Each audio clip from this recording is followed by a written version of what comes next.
Independence means Rachel being able to enjoy life, get a job, and have a place, and just be happy, like everybody else. Yeah. Right? Yeah, we're working towards that. We are working towards that. It's wonderful to know that companies like Whirlpool are taking an interest and helping her.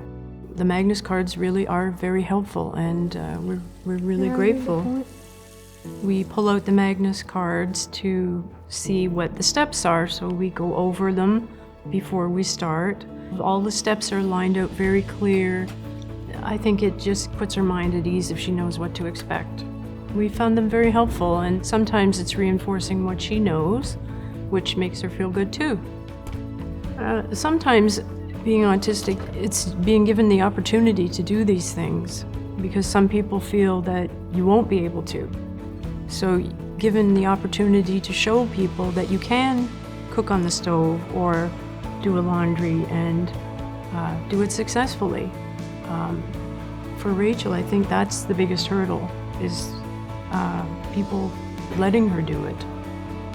The partnership between Whirlpool and MagnusCards has made me feel that Rachel will be able to manage, and she will have a good life. She'll be able to do things because she does learn from them, and I feel much better. It's a huge weight off my shoulders. So we're really grateful for this partnership.